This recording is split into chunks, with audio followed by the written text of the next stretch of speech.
Question number 1 से start करेंगे हम। मैथमेटिक्स का क्वेश्चन नंबर 51 है ये। फर्स्ट क्वेश्चन है कि अगर a plus B plus C is equal to 0 है, ठीक है, a plus B plus C is equal to 0, तो a cube plus B cube plus C cube क्या होगा?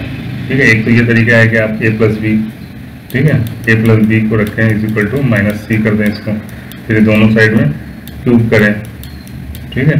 तो इस तरह करके आप ला सकते हैं, ठीक है। उससे आसान एक शॉर्टकट तरीका है, आप उसको अपना सकते हैं जल्दी आंसर लाने के लिए, ठीक है। तो अब इसमें क्या करेंगे हम कुछ ऐसा वैल्यू यहाँ पे रख देंगे जिससे ये 0 हो जाए। इसमें मैं वैल्यू ले लेता हूँ 1, इसका ले लेता हूँ, b का 1 ले लेता हूँ और इसका -2 ले लेता हूँ, c इक्वल टू -2। तो ये टोटल क्या हो जाएगा 1 + 1 2 -2 0, ठीक है।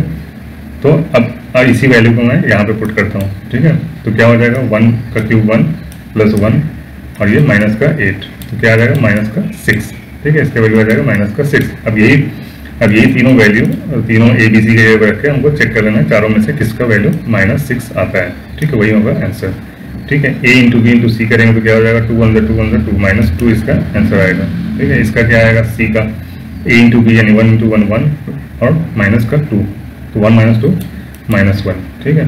b का देखेंगे 3 × 1 × 1 1 -2 यानी 3 × -2 यानी कि हो जाएगा आपका -6, ठीक है। सेम वैल्यू आ गया आपका, ये आंसर हो जाएगा। प्रश्न के लिए आप डी भी चेक कर सकते हैं, ठीक है। तो 1 का क्यूब 1 इंटू 1 का क्यूब 1 इंटू -2 का क्यूब -8, ठीक है। तो क्या हो जाएगा -8 इसका आंसर हो जाएगा। तो सही आंसर क्या है बी। तो ये फटाक से आपका बहुत कम टाइम में ये आंसर आ सकता है। बाकी वैसे सॉल्व करने जाएंगे तो कम से कम 1-2 मिनट आपको लग ही जाएगा, ठीक है। नेक्स्ट क्वेश्चन देखेंगे हम। नेक्स्ट क्वेश्चन है हमारा 52। इसमें क्या है, अल्फा बीटा गामा मसावात के रूट्स हैं, ठीक है। ये मसावात है आपका, इस मसावात के रूट्स अगर अल्फा बीटा गामा है तो आपको ये बताना है कि alpha plus beta plus gamma क्या होगा, ठीक है। तो alpha plus beta plus gamma क्या होता है, तो ये आपको स्टैंडर्ड पॉलिनोमियल अगर आप इसको बना दें, तो स्टैंडर्ड बनाने की क्या करेंगे हम, एक्स क्यूब के साथ कोई भी कांस्टेंट नहीं होना चाहिए। तो जो भी कांस्टेंट रहता है एक्स क्यूब के साथ उसी से हम पूरे पॉलिनोमियल को डिवाइड कर देते हैं। तो यहाँ पे क्या है ए से हम डिवाइड कर देंगे, तो क्या हो जाएगा हमारा एक्स क्यूब प्लस का b/a, ठीक है, x square plus c/a x plus b/a, ठीक है। अगर इस तरह का पॉलिनोमियल है आपके पास तो ये जो एक्स स्क्वायर के साथ जो कांस्टेंट आता है यानी ये वाला, ठीक है, ये वाला कांस्टेंट ये होता है आपका सम ऑफ द रूट्स, ठीक है, माइनस का, ठीक है, माइनस का यहाँ पे आ जाएगा, यानी -b/a जो है वो होता है हमारा सम ऑफ द रूट्स, और ये जो लास्ट वाला होता है ये होता है हमारा माइनस का b/a product of the roots, ठीक है। और ये c/a जो होता है, ये वाला c/a जो होता है वो sum of the product of roots होता है, ठीक है। यानी c वाला बता रहा हूँ मैं, क्या हो जाएगा alpha beta plus beta gamma, ठीक है, प्लस गामा अल्फा गामा, ठीक है। ये हो गया sum of the product of roots, ये होता है हमारा c/a। तो यहाँ पे हमारा करेक्ट आंसर क्या हो जाएगा -b/a, ये हो जाएगा हमारा करेक्ट आंसर। नेक्स्ट क्वेश्चन देखेंगे हम। ये किसकी अदम मसावात को जाहिर करता है, ठीक है। तो am gm hm क्या होता है, ये am क्या होता है अर्थमेटिक मीन, gm क्या होता है ज्योमेट्रिक मीन और hm क्या होता है हार्मोनिक मीन, ठीक है। ये एक इनइक्वालिटी है, अदम मसावात है, यानी कि arithmetic mean is always greater than equal to gm, यानी कि geometric mean which is always greater than और इक्वल टू hm यानी हार्मोनिक मीन्स। तो ये मीन्स का जो है मीन का इनइक्वालिटी यानी औसत का, ठीक है, ये हो जाएगा हमारा आंसर, ये मीन, ठीक है। नेक्स्ट क्वेश्चन देखेंगे हम। Question number 54। मुसल्लस मसावी अल-अज़ला के रकबा का ज़ाब्ता क्या है, ठीक है। तो रकबा जो होता है एरिया, ये जो मुसल्लस है ये कौन सा मुसल्लस हो गया, ये इक्विलेटरल ट्रायंगल हो गया, ठीक है। इक्विलेटरल ट्रायंगल का क्या होता है एरिया 3/4 √3/4a², ठीक है। ये है आपका करेक्ट आंसर बी, ठीक है, √3/4a²। नेक्स्ट क्वेश्चन देखेंगे हम। Question number 55। एक शख्स अपने घर से स्टेशन की तरफ ड्राइव करता है, ठीक है। एक शख्स अपने घर से स्टेशन की तरफ ड्राइव करता है। अगर वो 10 किलोमीटर फी घंटे की रफ्तार से चलकर 6 बजे शाम पे स्टेशन पहुंचता है, ठीक है, यानी 10 किलोमीटर की स्पीड से जा रहा है तो 6 बजे शाम में पहुंचता है। और अगर वो 15 किलोमीटर की स्पीड से जा रहा है तो 4 बजे शाम में पहुंचता है, ठीक है। वो फी घंटा किलोमीटर किस रफ्तार से ड्राइव करे कि वो 5 बजे शाम में पहुंचे, यानी बीचों बीच। ठीक है, तो इसमें आपको ये नहीं पता है कि डिस्टेंस क्या है। ठीक है, तो हम यहाँ पे क्या करेंगे, 6 और 4 का एलसीएम ले लेंगे। ठीक है, इस टाइप के क्वेश्चन में शॉर्टकट है इसका। ठीक है, 6 और 4 का एलसीएम क्या हो जाएगा हमारा 12। ठीक है, तो हम ये मान के चलेंगे कि 12 बजे वो घर से निकलते हैं। ठीक है, अगर 10 किलोमीटर पर आवर की स्पीड से जाते हैं तो 6 बजे पहुंचते हैं, और 15 की स्पीड से जाते हैं तो 5 बजे पहुंचते हैं। ठीक है, तो 4 बजे पहुंचने के लिए कितनी स्पीड से आपको जाना होगा। ठीक है, तो अगर मैं ये मान के चल रहा हूँ कि 12 बजे ये घर से निकलते हैं, ठीक है, तो कितना टाइम लग गया, 6 घंटे लग गए। ठीक है, तो डिस्टेंस कितना हो जाएगा हमारा 6 घंटे, यानी डिस्टेंस क्या होता है हमारा, टाइम इंटू स्पीड। ठीक है, ये स्पीड है आपका और ये टाइम 6 घंटे लग गया। ठीक है, 12 बजे से हमने शुरू किया तो 6 घंटे, यानी ये हो गया आपका 60 किलोमीटर। ठीक है, और ये कितना हो गया 15 की स्पीड से 5 घंटे, सॉरी 4 बजे पहुंचते हैं। ठीक है, आपको 5 बजे पहुंचना है, 15 की स्पीड से आते हैं तो 4 बजे पहुंचते हैं, तो कितना हो गया 15 चौक 60। ठीक है, 60 किलोमीटर। ये एलसीएम इसीलिए लिया है कि दोनों सेम किलोमीटर आना चाहिए, 60 ही आना चाहिए दोनों, इसीलिए हमने एलसीएम लिया है यहाँ पे। 12 बजे से स्टार्ट किया है, दोनों सेम आना चाहिए। ठीक है, तभी आप यहाँ पे ये कर सकते हो। ठीक है, तो अब आप कितना स्पीड से जाओगे कि 60 किलोमीटर कंप्लीट होगा। ठीक है, तो 12 कितने 5 से गुणा करेंगे हम, तो 12 बार में आएगा, 12 पंजे 60।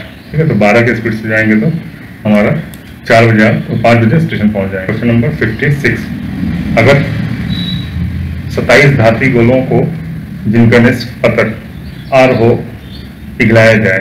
ठीक है,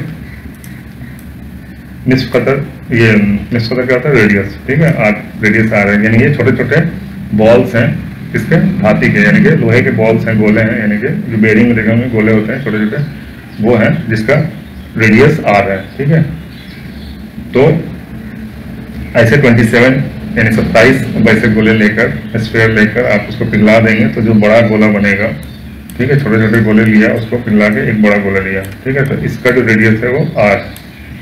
ठीक है, तो हम रेडियस निकाल लेंगे आर बराबर क्या होगा। तो आपको ये बताना है कि इसके मुकाबले में, छोटे आर के मुकाबले में बड़े गोले का सरफेस एरिया यानी कि सतही रकबा, यानी सतही रकबा का क्या है, तनासुब क्या है।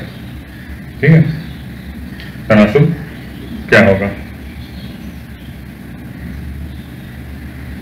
ठीक है, तो क्या करेंगे इसमें हम वॉल्यूम निकालेंगे हम। ठीक है, छोटे वाले गोले का वॉल्यूम क्या हो जाएगा, हमारा रेडियस अगर छोटा आ रहा है तो वॉल्यूम छोटा वॉल्यूम। ठीक है, छोटे वाले स्फीयर का वॉल्यूम हो जाएगा हमारा 4/3 पाई आर क्यूब। ठीक है, पाई आर क्यूब।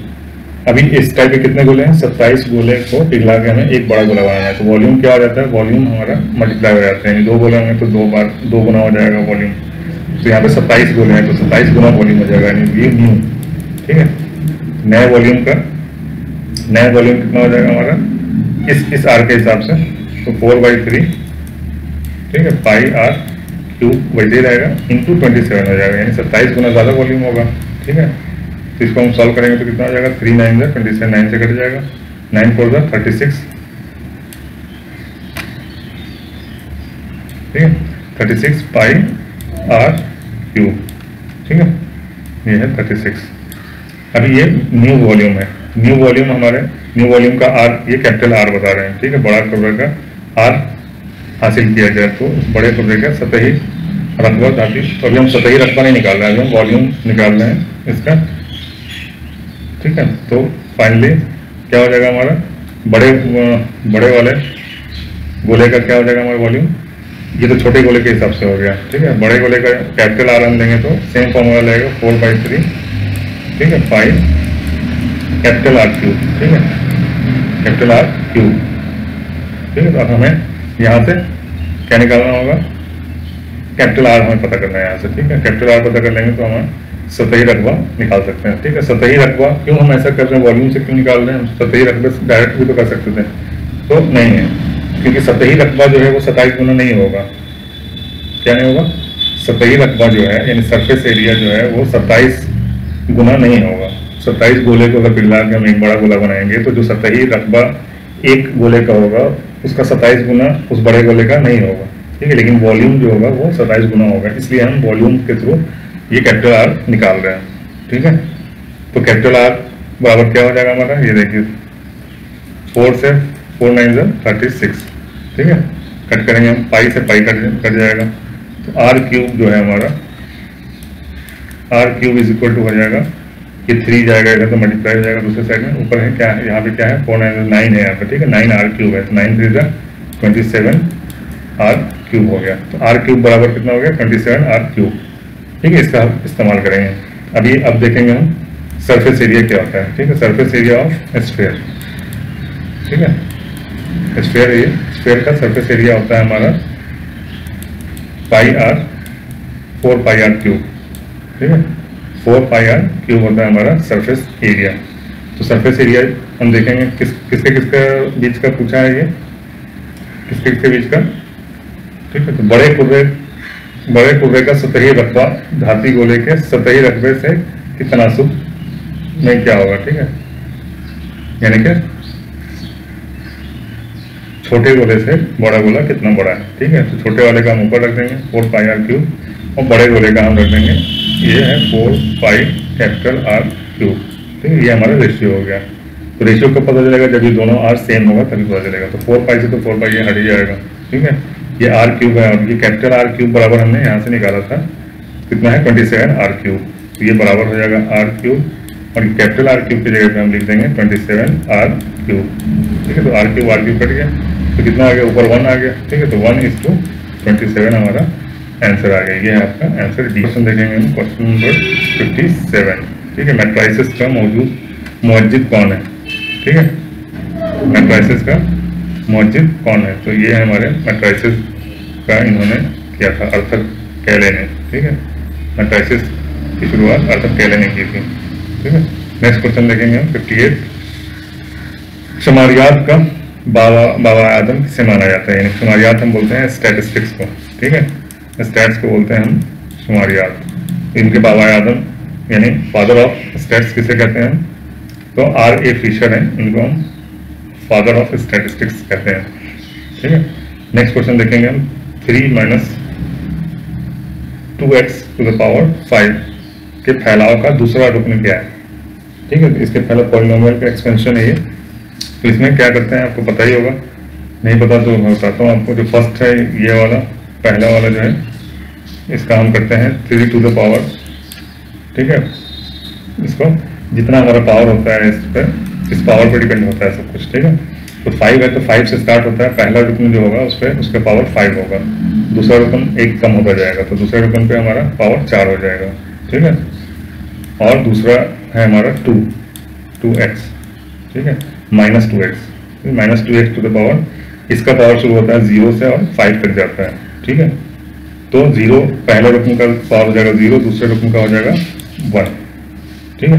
इसमें एक कांस्टेंट से मल्टीप्लाई भी करते हैं, ठीक है, जो कि पास्कल नंबर कहलाते हैं, अगर आपको पता है तो ठीक है, वरना ये पास्कल नंबर जो टू द पावर 5 के लिए पास्कल नंबर आते हैं 1 5 10 10 5 1 0 1 2 3 4 5, ठीक है, जितना पावर होगा उससे एक ज़्यादा आता है, ठीक है, पावर 5 है तो 6 डिजिट्स आएंगे, ठीक है, 1 2 3 4 5 6, तो हमारा कितना सेकंड टर्म है, यानी कि 5 से मल्टीप्लाई हो जाएगा, ठीक है, तो 5 × 3⁴ हो जाएगा हमारा 81, ठीक है, 3 9 9 9 81 इंटू माइनस का 2x, ठीक है, तो 2 5 10 10 × 81 810, और माइनस का साइन आ जाएगा और ये x, ठीक है, तो -810x, ये आपका correct answer B. Next question देखेंगे हम, क्वेश्चन नंबर 60, ठीक है, अगर ए बी गैर मुतसिल सेट है, यानी डिसजॉइंट सेट्स हैं, ठीक है, सेट ए है और एक सेट बी है, दोनों डिसजॉइंट है, यानी कि इनके एलिमेंट्स इसमें नहीं है और इनके एलिमेंट्स इसमें नहीं है, ठीक है, तो ए यूनियन बी जब हम करेंगे, यानी ए यूनियन बी जब हम करेंगे तो क्या होगा, ए यूनियन बी हम जब करेंगे तो जो भी एलिमेंट्स ए के हैं प्लस हो जाएंगे जो भी एलिमेंट्स बी के हैं, ठीक है, तो जो भी ए में है वो और बी में दोनों जुड़ जाएंगे, तो कौन सा आ रहा है, ये वाला आ रहा है, n of A plus n of B, ठीक है, जितने एलिमेंट्स ए के हैं प्लस एलिमेंट्स ऑफ बी, ठीक है।